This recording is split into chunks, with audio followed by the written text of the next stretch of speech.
everyone. Welcome to the first edition of the Fargo-Moorhead RedHawks video blog. We're going to give you, the fan, an inside look at the Fargo-Moorhead RedHawks and a couple behind-the-scene things.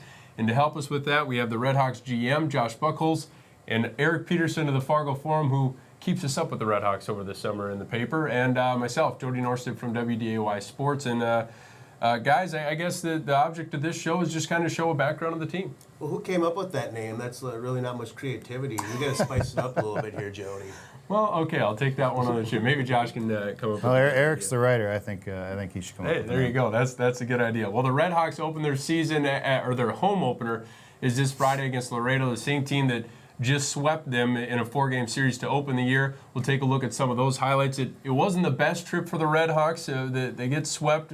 As I mentioned, the team had a batting average that it was about 130 through the opening series. They had 20 hits in that opening series, but Josh, they've responded. They scored 12 runs on 20 hits Monday night, and a 12-3 win over the Diablos. So maybe it was just kind of a stinker of a week for those first 4 games? Well, we're hoping so. There's some long travel involved with getting down there. They played, I believe, 8 games in 9 days and some back-to-back games after 600-mile bus rides the night before. So maybe a little fatigue, maybe a little heat, maybe just sort of getting into the swing of things, some older guys that need a little bit more time.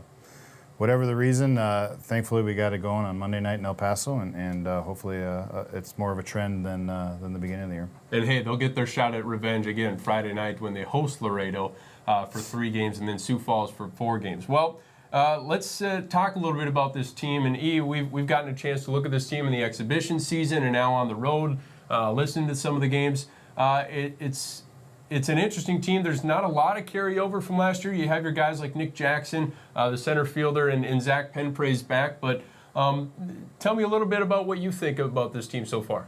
Not a lot of guys, but the guys they got back, I think, are good core guys. I mean, you got up the middle. You got Todd Jennings at catcher, like you said, Zach Penpraise at shortstop, Nick Jackson in center field. So I think the familiarity is where you want it, up the middle, and some strong defense and some good offensive players too, especially with Penpraise and Jackson. And the pitching staff, you bring back 3 starters at the top of that rotation, or in the rotation, who are familiar with the league. So that gives you something to build around. And you had Joe Cruz, who had a decent outing, to start the season, didn't get the win, and then Chase Johnson at the back in the bullpen trying to, leave off where Tom Beleska, what he did last year. One of the favorites, obviously, is back Buddy Sosnowski with the mustache, and I think that will be a treat for fans over the summer. And talk a little bit about some of the new additions. You got a guy like Keith Brackhold that can really hit the long ball, and you have the Jose Garcia at second base. A couple of big additions for the RedHawks that hopefully we'll see good things from. Yeah, other than Zach Penpraise, a new look around the infield. You look at the 2 corner spots. At third base, Ronnie Borkwin was a guy that we identified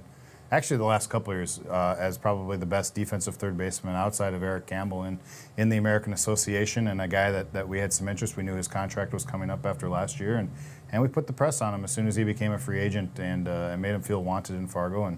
And I think it's paying dividends, especially defensively early on. And he's a guy, as we said earlier, one of those guys that sort of takes a little bit of time. He's a notorious slow starter, and I think offensively the bat will start coming with him. On the other side of the infield, at first base, Keith Brackhold led the Can-Am League, our sister league, in home runs last year with 29. Hit a home run in Fargo when he was with Rockland. They came through last August. A power hitter by all means, and built really for our ballpark, a left-handed pull power hitter, and we're excited again. Another guy that might take a little bit of time to sort of get going, but a guy that we think can be a very potent part of our lineup. At second base, when you can get a guy that's played the last 2 years in AA and AAA and still only be 25 years old, well, first of all, you kind of scratch your head and go, what's going on here? Yeah. But we brought him in, Jose Garcia from Caracas, Venezuela, last 2 years, like I said, in AA and AAA with the Cardinals, and he's showing signs of why he's gotten to that level. Obviously, defensively, you don't get to that level without being able to pick the ball up and throw it across the field, and he's shown that, and now we're starting to see some benefits at the plate too. And Tim Albert's one of those other new additions that we mentioned earlier, 3 home runs on Monday night. Well, let's hear from some of the players, Zach Penpraise and Todd Jennings, about their expectations for the upcoming season. We had such a good year last year, winning 65 games, and then we go into the playoffs and lose 3 straight, to a team that we dominated all year, and it's our rival, first of all. We never want Winnipeg to win a championship, and it's definitely bitter for the guys returning, and I think some of the new guys coming in have got a taste of what Winnipeg's all about. So hopefully they can get a little drive in them too and start to hate those guys as well. We like to joke around. We already have a loose attitude in the locker room, and that's huge because team chemistry is what wins championships. And I've won championships in the past, and I've lost championships in playoffs and stuff. So that looseness and the relaxed atmosphere is what'll get us back on top again this year. I think E would look good in that Todd Jennings, Grizzly Adams look. What do you think about that? Because he said he may be one of the weirdest guys on the team, and he admitted that himself, and I don't think the beard helps him much. Well, I don't know if you're going to be catching in 100-degree weather like they were in Texas. I don't know if I want like a huge like Grizzly Adams beard on my chin, but I guess he pulled off the look. Well, this team is full of characters, and you're going to know them over the summers. We have a few of them in the studio here. But this is something from Media Day that we also caught. Doug Simonic interrupting Jose Garcia, again, the second baseman from Venezuela, interrupting one of his interviews. Take a look. We're working on the practice of being the middle guys, make good combination. Say it in Spanish. Y de verdad hemos trabajado bastante bien aquí en el segundo, así esto, para hacer la jugada y hacer una buena pared de doble play. What he said here is that he's excited about playing here in Fargo and that his second base is his natural position, and he really, really knows how to play it as a teammate and as a good player. And yesterday he got some good action in, and he's hoping to get a lot more in this year. All right, go ahead. Right. Thank you, Doc. Is there anybody better to have as a manager than Doug Simonic now? His 18th year, right? He makes life both difficult and easy. Let's put it that way. What has it been like for you covering this manager? He's very he's a character.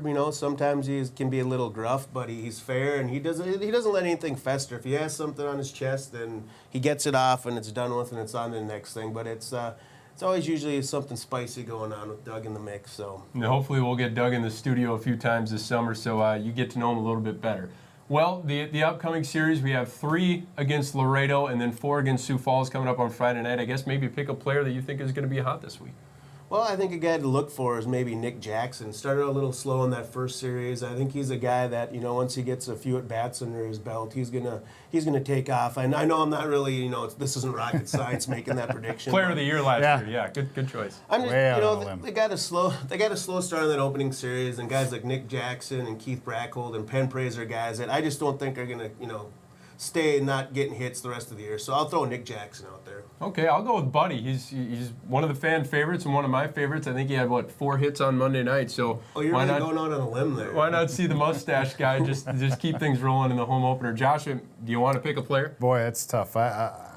With the way the righties swung against Laredo, I'm going to have to go with the right-hand hitter. I'm going to say Jose Garcia. I think a lot of doubles, some great play at second base, and hopefully some wins over the weekend. All right, well, look forward to that. Get out to the ballpark. It should be a fun weekend, a fun 7 days as the RedHawks take on Laredo and then again Sioux Falls. A reminder, the RedHawks opener is Friday night, and we'll have you covered on WDAY. We'll be live out at the ballpark, and then you can also see E's reports in the forum the next day about the game. For Josh Buchholz and Eric Peterson, I'm Jody Norstedt. We'll see you next time.